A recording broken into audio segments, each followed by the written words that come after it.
നവ്യ നായർ നമുക്കൊപ്പം ചേരുന്നത്. നവ്യ നായർ, ഞങ്ങളിപ്പോൾ തൊട്ടു മുമ്പ് കാണിച്ചത്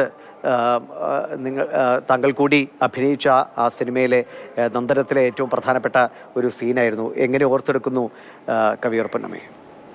ഞാൻ ഓർത്ത് ഇപ്പം ഞാൻ ഇപ്പോൾ പല സ്ഥലത്തുനിന്ന് വിളിച്ചിരുന്നു, എല്ലാവരോടും പറയായിരുന്നു. എനിക്ക് ഓർമ്മയെക്കാട്ടി കൂടുതൽ മനസ്സ് ഭയങ്കര വിഷമമാണ്. കാരണം ആരോഗ്യത്തോടെ ഇരിക്കുമ്പോൾ അല്ലെങ്കിൽ അറ്റ്ലീസ്റ്റ് ഓർമ്മയുള്ള സമയത്ത് എനിക്കൊന്ന് പോയി കാണാൻ പറ്റിയില്ല.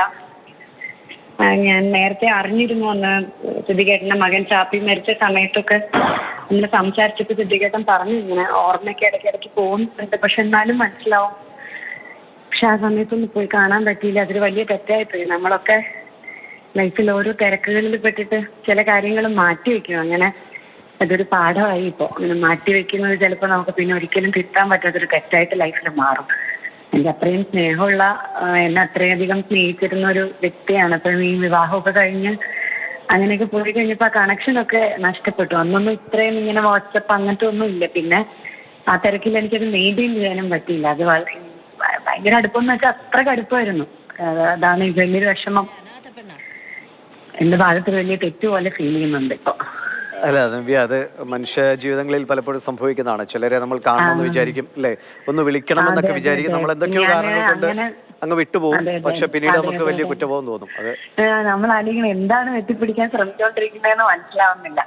അല്ല, അങ്ങനെ അതൊരു കുറ്റബോധത്തിന്റെ അവസ്ഥ ഞാൻ എല്ലാ മനുഷ്യരുടെയും ജീവിതങ്ങളിൽ ഉണ്ടാകുന്നതാണ്. ചിലപ്പോൾ സംഭവിച്ചു പോകുന്നതാണ്. നമ്മളതിൽ ഒരു സങ്കടം വേണ്ട. പക്ഷെ കവിയൂർ പൊന്നമ്മ എന്ന് പറയുമ്പോൾ നവ്യ ഒരു നടി എന്നതിനപ്പുറം, അല്ലേ, നടി എന്നതിനപ്പുറം ഒരു സിനിമാ പ്രേമി എന്ന നിലയിൽ തന്നെ എത്രയോ കാലങ്ങളായി നമ്മളെല്ലാവരും കണ്ടുകൊണ്ടിരുന്നതാണ്, അല്ലേ? അങ്ങനെയുള്ളൊരു അനുഭവം നമ്മൾ കണ്ടതും ഒക്കെ. അതല്ലാതെ പിന്നെ ഞാൻ പ്രതീക്ഷിക്കാത്തൊരു അടുപ്പമായി പൊന്നൂസിന്റെ അടുത്ത്. ഞാൻ പൊന്നൂന്ന് വിളിക്കുന്ന ആന്റിന്ന് പോലും ചേർത്ത് വിളിച്ചിട്ടില്ല, ഒന്നും അമ്മന്ന് ഒന്നും ചേർത്ത് വിളിച്ചിട്ടില്ല. ഭയങ്കര ഇഷ്ടമാണ്, എന്നെ ഭയങ്കര ഇഷ്ടമാണ്. ഒരു നടീന്നുള്ള നിലയിൽ എന്നെ വലിയ ഇഷ്ടമാണ്.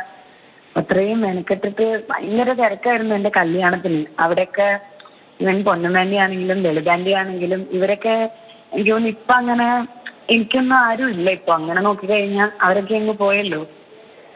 അത്രയും എനിക്ക് കൂടപ്പറപ്പ് പോലെ നമ്മുടെ അമ്മയൊക്കെ പോലെ തന്നെ ഞാൻ അവരൊക്കെ എന്റെ കല്യാണത്തിന് വന്നപ്പോൾ ഞാൻ കെട്ടിപ്പിടിച്ച് കരയൊക്കെ ചെയ്തു. അത്ര ഇമോഷണലി അവരുമായിട്ടൊക്കെ അറ്റാച്ച്ഡ് ആയിരുന്നു. അപ്പം പിന്നെ അവരൊക്കെ ഇങ്ങനെ ഓരോരുത്തരായിട്ട് പോയിക്കൊണ്ടിരിക്കുക. ലളിതാന്റീനെ അറ്റ്ലീസ്റ്റ് എനിക്ക് ആ സമയത്തൊന്ന് കാണാൻ പറ്റി. ഒരു സിനിമയുടെ ഞാൻ തന്നെ പറഞ്ഞിട്ടാണ് ലളിതാമ്മേനെ എന്റെ അമ്മയായിട്ട് അവിടെ വെച്ചത് ആ സിനിമയില്.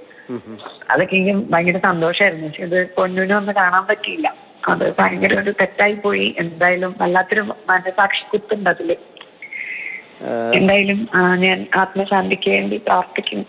ഞാനിപ്പോ അവിടെ ഇല്ല, അപ്പൊ നാട്ടിലില്ലാത്തതുകൊണ്ട് എനിക്കൊന്ന് കാണാനും പറ്റില്ല. അത് ഇങ്ങനെ പോയി അവസ്ഥ. ശരി നവ്യ, എന്തായാലും